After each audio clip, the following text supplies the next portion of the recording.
महाभारत का युद्ध भारतीय इतिहास की सबसे महत्वपूर्ण घटनाओं में से एक है। यह युद्ध कौरवों और पांडवों के बीच कुरुक्षेत्र की पवित्र भूमि पर लड़ा गया था। भगवद गीता का उपदेश इसी युद्ध भूमि में दिया गया, जब दोनों सेनाएं आमने सामने थी। इस अध्याय में हम जानेंगे कि कैसे युद्ध की पृष्ठभूमि तैयार हुई और किन कारणों से यह महायुद्ध हुआ। युद्ध के आरंभ में धृतराष्ट्र। महाभारत के युद्ध का आरंभ धृतराष्ट्र और संजय के संवाद से होता है। धृतराष्ट्र, जो स्वयं युद्धभूमि में उपस्थित नहीं हो सकते थे, अपने मंत्री संजय से पूछते हैं कि कुरुक्षेत्र में एकत्रित हुए उनके और पांडवों के पुत्रों ने क्या किया। संजय, जो वेदव्यास के शिष्य थे और दिव्य दृष्टि से युक्त थे, युद्धभूमि की हर घटना को देख सकते थे, वे धृतराष्ट्र को युद्ध की स्थिति, सेना। जैसे ही युद्ध आरंभ होने वाला था, कौरवों के राजा दुर्योधन ने अपनी सेना की स्थिति का अवलोकन किया। उसने अपने गुरु द्रोणाचार्य के पास जाकर पांडवों की विशाल सेना की ओर इशारा किया और बताया कि उनके शिष्य द्रुपद पुत्र धृष्टद्युम्न ने पांडवों की सेना को बड़ी कुशलता से व्यवस्थित किया है। दुर्योधन को अपनी सेना की शक्ति पर गर्व था, लेकिन साथ ही उसे पांडवों की सेना की क्षमता का भी। दुर्योधन ने द्रोणाचार्य को पांडवों की सेना के प्रमुख योद्धाओं से अवगत कराया। भीम और अर्जुन जैसे महाबली योद्धाओं के साथ साथ युधान, विराट, द्रुपद, धृष्टकेतु, चेकितान, काशराज, पुरुजित, कुंतीभोज, शैव्य, युधामन्यु, उत्मौजा, सुभद्रा और द्रौपदी के पुत्र भी सेना में शामिल थे। ये सभी योद्धा युद्ध में अद्वितीय शक्ति और साहस का परिचय देने वाले थे। पांडवों की सेना में विविधता। दुर्योधन ने अपनी सेना के प्रमुख योद्धाओं का भी उल्लेख किया। इनमें भीष्म, कर्ण, कृपाचार्य, अश्वत्थामा, विकर्ण, सोमदत्त के पुत्र भूरिश्रवा जैसे महायोद्धा शामिल थे। ये सभी योद्धा युद्ध में अद्वितीय पराक्रम दिखाने वाले थे। कौरवों की सेना में भी अनेक ऐसे योद्धा थे जो अपने प्राणों की आहुति देने के लिए तत्पर थे। वे युद्ध कौशल में निपुण और विभिन्न प्रकार के शस्त्रों से कौरवों की सेना का नेतृत्व भीष्म पितामह कर रहे थे। दुर्योधन ने अपनी सेना के सभी योद्धाओं से आग्रह किया कि वे अपने अपने मोर्चे पर अड़िग रहते हुए भीष्म पितामह की पूरी सुरक्षा करें। भीष्म पितामह के नेतृत्व में कौरवों की सेना सीमित शक्ति से युक्त थी। दूसरी ओर पांडवों की सेना भीम के नेतृत्व में थी, लेकिन उनकी शक्ति सीमित थी। दोनों पक्षों की सेनाएं अपने अपने नेताओं के निर्देश। भीष्म पितामह ने अपने शंख की तेज ध्वनि से युद्ध का उद्घोष किया। उनके शंख की आवाज इतनी प्रबल थी कि दुर्योधन का उत्साह और भी बढ़ गया। इसके बाद शंख, नगार, बिगुल, तुरही और मृदंग एक साथ बजने लगे। इन सभी वाद्ययंत्रों की संयुक्त ध्वनि अत्यंत भयानक और रोमांचकारी थी। यह ध्वनि युद्धभूमि के वातावरण को और भी गंभीर बना रही थी। दोनों सेनाएं अपने अपने स्थान पर तैयार थी। सेना के बीच सफेद घोड़ों द्वारा खींचे गए भव्य रथ पर बैठे श्रीकृष्ण और अर्जुन ने भी अपने अपने दिव्य शंख बजाए। श्रीकृष्ण ने पांचजन्य शंख, अर्जुन ने देवदत्त शंख और भीम ने पौंड नामक भीषण शंख बजाया। इनके अलावा नकुल, सहदेव, काशराज, शिखंडी, धृष्टद्युम्न, विराट, सात्यकी, द्रुपद, द्रौपदी के 5 पुत्रों और अभिमन्यु ने भी अपने अपने शंख बजाए।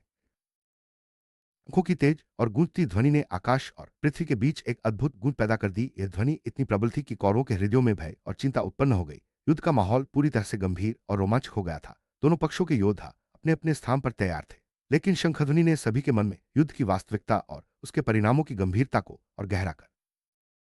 हनुमान के चित्र से अलंकृत ध्वज लगे रथ पर बैठे अर्जुन ने अपना धनुष उठाया और बाण चलाने के लिए तैयार हो गए। उन्होंने दोनों सेनाओं के बीच अपने विरोधियों को देखा और श्रीकृष्ण से अनुरोध किया कि वे रथ को दोनों सेनाओं के बीच ले जाए। अर्जुन युद्ध के लिए पूरी तरह तैयार थे, लेकिन उनके मन में अपने ही संबंधियों के विरुद्ध युद्ध करने की दुविधा थी। यह क्षण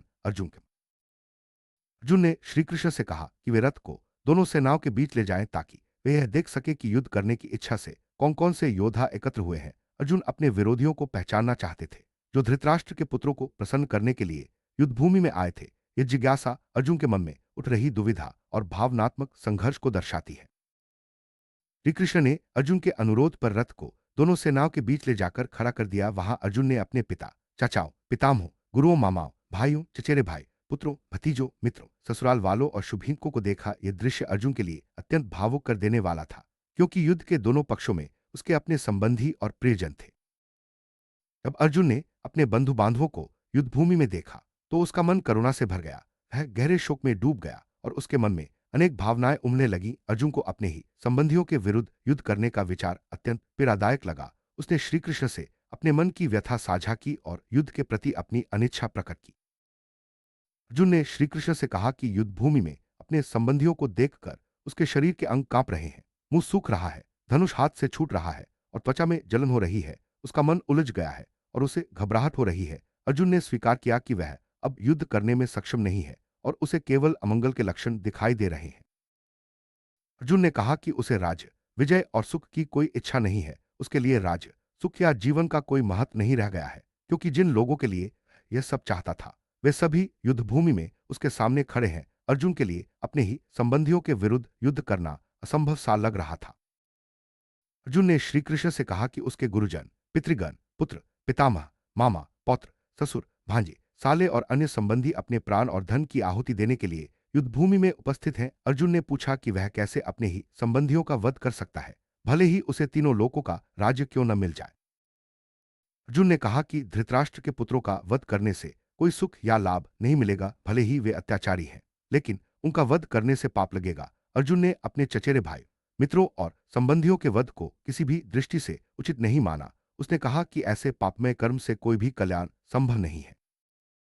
अर्जुन ने कहा कि लोभ और मोह के कारण धृतराष्ट्र के पुत्र अपने स्वजनों के विनाश और मित्रों के साथ विश्वासघात में कोई दोष नहीं मानते, लेकिन अर्जुन ने स्पष्ट रूप से कहा कि अपने बंधु बांधवों का वध करना पाप है और ऐसे पापमय कर्म से दूर रहना चाहिए।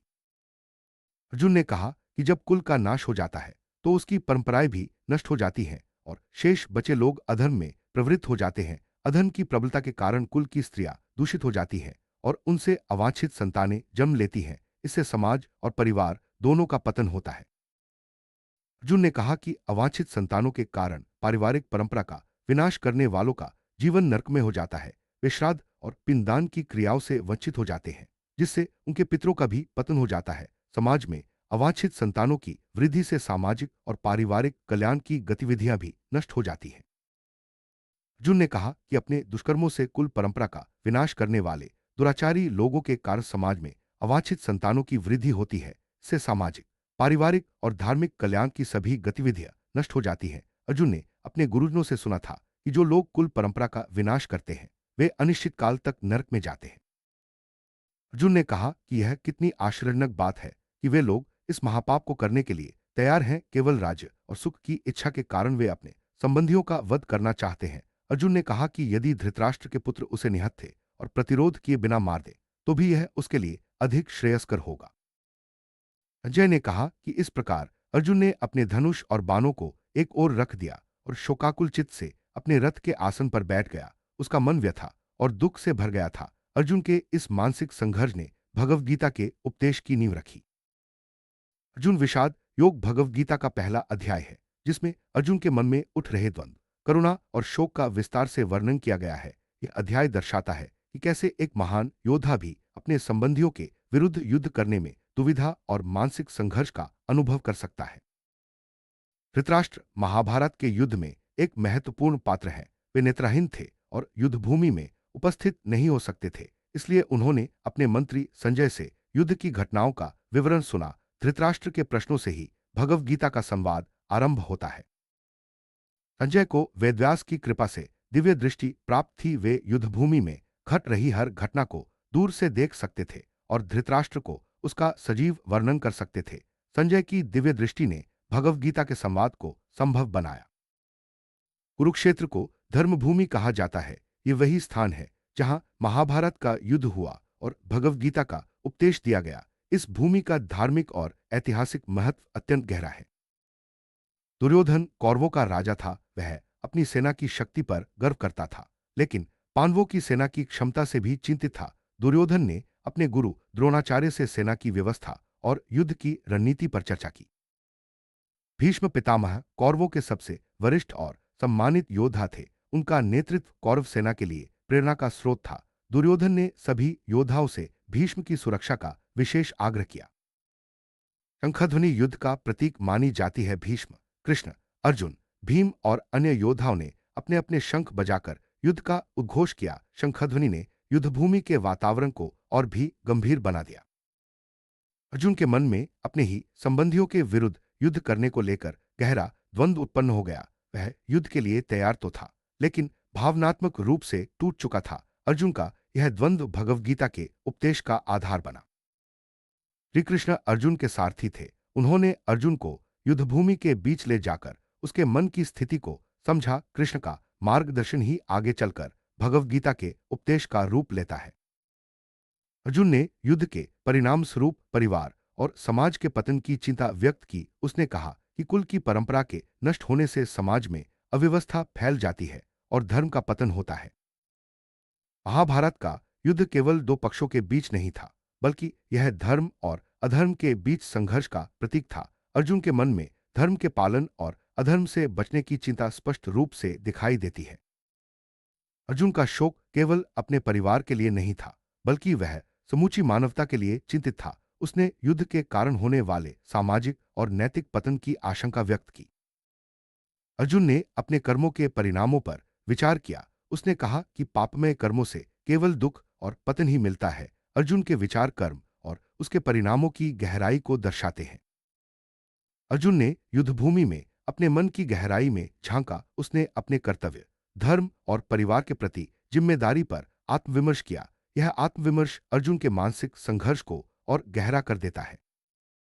अर्जुन का मन शोक और विषाद से भर गया। उसने अपने धनुष और बाणों को एक ओर रख दिया और रथ के आसन पर बैठ गया। अर्जुन की यह स्थिति उसके गहरे मानसिक संघर्ष और करुणा का प्रतीक है।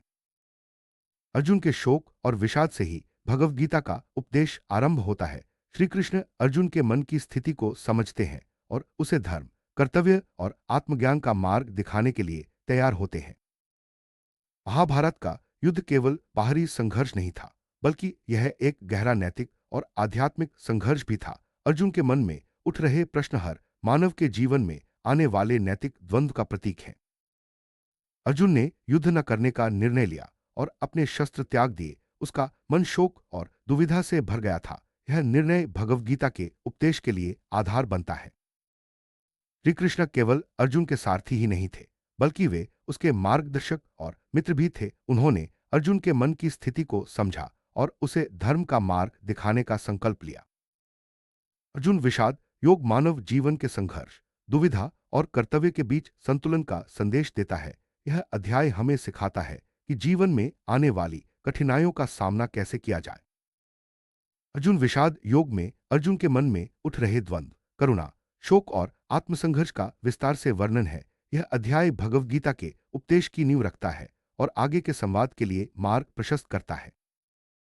अर्जुन विषाद योग के बाद श्री कृष्ण अर्जुन को जीवन, धर्म और कर्तव्य के गूढ़ रहस्यों का उपदेश देना आरंभ करते हैं। अगले अध्याय में हम जानेंगे कि श्री कृष्ण अर्जुन के प्रश्नों का उत्तर कैसे देते हैं और उसे धर्म के मार्ग पर चलने के लिए प्रेरित करते हैं।